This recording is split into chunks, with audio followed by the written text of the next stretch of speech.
સમાચાર હવે સુરતથી જ હીરા ઉદ્યોગમાં મંદીને લઈને મોટી બેઠક મળી હતી। કલેક્ટરની આગેવાનીમાં બેઠક મળી। કલેક્ટર કચેરી પર બેઠક યોજાઈ જેમાં હીરાના ઉદ્યોગકારો પણ ઉપસ્થિત રહ્યા। ડાયમંડ વર્કર યુનિયન પણ આ બેઠકમાં હાજર જોવા મળ્યા। મહત્વનું છે કે હીરા ઉદ્યોગપતિ દિનેશ નાવડિયા પણ બેઠકમાં પહોંચ્યા। હીરા ઉદ્યોગ માટે સ્પેશિયલ પેકેજની માંગ કરવામાં આવી। વ્યવસાય વેરો માફ કરવામાં આવે તેવી પણ ઉદ્યોગપતિએ માંગ કરી છે। ગઈકાલે મુખ્યમંત્રીને પણ રજૂઆત કરવામાં આવી હતી। રત્ન કલાકારોના પડતર પ્રશ્નો અને છેલ્લા ઘણા સમયથી હીરા ઉદ્યોગમાં ચાલી આવેલી આર્થિક મંદીના કારણે રત્ન કલાકારોના વધતા જતા આપઘાતના કિસ્સાઓને લઈને ગુજરાતના ડાયમંડ ઉદ્યોગના અગ્રણીઓ દ્વારા રાજ્યના મુખ્યમંત્રીને કરાયેલી રજૂઆત બાદ આજે જિલ્લા કલેક્ટર કચેરી ખાતે બેઠકનું આયોજન કરવામાં આવ્યું છે। ત્યારે આ બેઠકની અંદર કયા મુદ્દા ચર્ચાના સ્થાને રહેશે, આપણી જોડે ડાયમંડ ઉદ્યોગ સાથે સંકળાયેલા અગ્રણી દિનેશ નાવડિયા ઉપસ્થિત છે। સીધી વાત કરીશું તેમના જોડે। દિનેશભાઈ, આજે બેઠકનું આયોજન કરવામાં આવ્યું છે, મુખ્યમંત્રી તરફથી કઈ રીતનું સકારાત્મક વલણ રહ્યું? છેલ્લા 2 વર્ષથી ડાયમંડ ઇન્ડસ્ટ્રીની અંદર મંદીના માહોલના કારણે ઇન્ડસ્ટ્રી સાથે જોડેલા લાખો રત્ન કલાકારોને આર્થિક સંકળામણને સાથે સાથે કારખાનેદારોને પણ આર્થિક સંકળામણનો ભોગ બનવું પડ્યું છે। આ પરિસ્થિતિને ધ્યાનમાં રાખીને ગઈકાલે ઓલ ગુજરાત ડાયમંડ એસોસિએશનના અલગ અલગ જિલ્લા પ્રતિનિધિઓ સાથે, ખાસ કરીને બનાસકાંઠા ડાયમંડ એસોસિએશનના અમૃતભાઈ પટેલ, વિસનગર, પાલનપુર, અમદાવાદ, ભાવનગર, જૂનાગઢ અને સુરતથી પ્રતિનિધિઓ ગઈકાલે ગુજરાત રાજ્યના રાજ્ય કક્ષાના શિક્ષણ મંત્રી શ્રી પ્રફુલભાઈ પાનસુરિયાની આગેવાની નીચે ભૂપેન્દ્રભાઈ પટેલને આવેદનપત્ર સુપૃત કર્યું। આવેદનપત્ર દેવા ગયા ત્યારે સાહેબનો એક જ શબ્દ હતો કે તમે લેટ કેમ આવ્યા?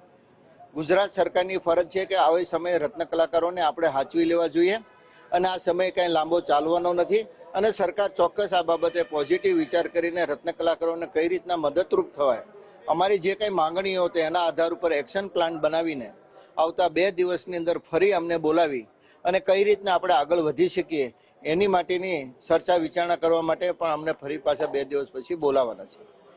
સીએમ સાહેબના પોઝિટિવ વલણના કારણે હું ચોક્કસ આપને ખાતરી સાથે કહી શકું છું કે ગુજરાતના સીએમ મૃદુ એવા શ્રી ભૂપેન્દ્રભાઈ પટેલ રત્ન કલાકારોની આ પરિસ્થિતિના કારણે ખૂબ ચિંતિત છે અને એના કારણે કંઈક તાત્કાલિક એક્શન લેવાય એની માટે પણ એમની જે તે ડિપાર્ટમેન્ટને સૂચનાઓ પણ અને પ્રફુલભાઈને પણ અને આપણા ગૃહ રાજ્યમંત્રી એવા હર્ષભાઈ સંઘવીને પણ સાહેબે કીધું છે, હું વાત કરીશ અને આ બાબતે તાત્કાલિક કંઈક પગલાં લેવાય એની માટે આપણે કંઈક આગળ વધીએ।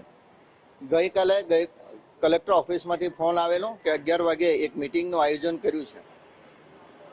અત્યારે જે પ્રમાણે સુરત શહેરની અંદર યુનિયન દ્વારા અલગ અલગ આંદોલનની ચીમકીઓ આપી રહી છે એ બાબતે કંઈક ચર્ચા વિચારણા કરવા માટેનું આજનું આ મિટિંગ બોલાવ્યું હોય એવું અત્યારે લાગી રહ્યું છે।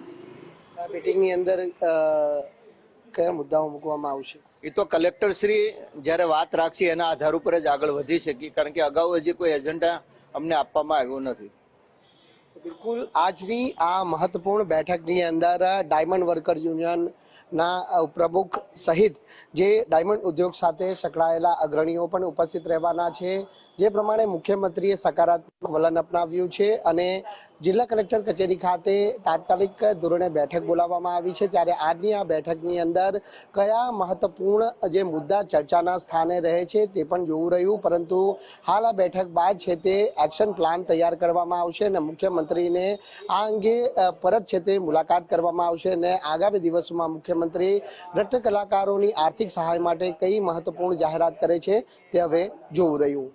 કેમેરામેન અક્ષય સાથે રાકેશ બ્રહ્મભટ્ટ, ગુજરાત ફર્સ્ટ, સુરત। હીરા ઉદ્યોગમાં ચાલી રહેલી આર્થિક મંદીના કારણે રત્ન કલાકારોની આ હાલત કફોડી બની છે અને વધતા જતા જે આપઘાતના બનાવોને અટકાવવા તેમજ રત્ન કલાકારોના પરિવારોને આર્થિક સહાય ચૂકવવામાં આવે તેવી માંગ સાથે ડાયમંડ વર્કર યુનિયન દ્વારા રાજ્યના મુખ્યમંત્રીને અવારનવાર રજૂઆત કરવામાં આવી છે અને જે પ્રમાણે જો માંગણી નહીં સ્વીકારાય તો આગામી 30મી માર્ચથી હડતાલની ચીમકી ઉચ્ચારવામાં આવી હતી અને અંતે મુખ્યમંત્રીએ તાત્કાલિક ધોરણે જિલ્લા કલેક્ટર કચેરી ખાતે બેઠક બોલાવવામાં આવી છે। ત્યારે અહીં ડાયમંડ વર્કર યુનિયનના ઉપપ્રમુખ ભાવેશ ઠાક ઉપસ્થિત છે, સીધી વાત કરીશું તેમના જોડે।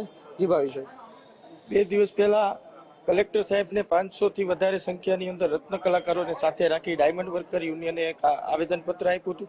આવેદનપત્રની અંદર અમારી માંગણીઓ હતી, એ માંગણીઓને લઈને કાલે એક ડેલિગેશન મુખ્યમંત્રીને મળ્યું હતું। અમે જાહેરાત કરી હતી કે જો 30 તારીખ સુધીની અંદર આ માંગણીઓનો સંતોષકારક જવાબ દેવામાં નહીં આવશે તો અમે હડતાલ ઉપર ઉતરીશું ને હડતાલનો કોલ અમે આપ્યો હતો.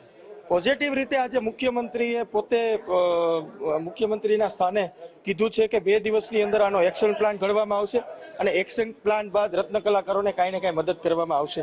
પોઝિટિવ રીતે આજે સરકાર આગળ આવી છે. કલેક્ટર સાહેબે અમને બોલાવ્યા છે. મિટિંગની અંદર ચર્ચા જે કાંઈ થશે મીડિયાને માહિતી આપવામાં આવશે. જે કાંઈ મિટિંગની અંદર ચર્ચાઓ થશે અને અમને એવી આશા છે કે આ મિટિંગમાંથી આપણે રત્ન કલાકારોને કાંઈક લઈને નીકળીએ. રત્ન કલાકાર કલ્યાણ બોર્ડ હોય, આર્થિક પેકેજ હોય, કઈ રીતે પેકેજ ફાળવવામાં આવશે, કઈ રીતે રત્ન કલાકારોને મુસીબતો છે, એ તમામ રજૂઆતો આજે કલેક્ટરના અધ્યક્ષ સ્થાને અમે કરશું.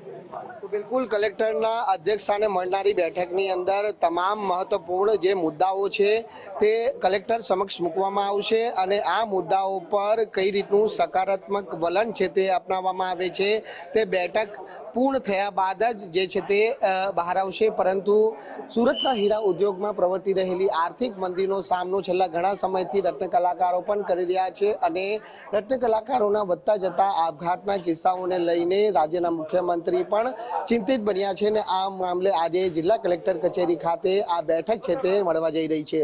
કેમેરામેન અક્ષય વાડે સાથે રાકેશ બ્રહ્મભટ્ટ, ગુજરાત ફર્સ્ટ.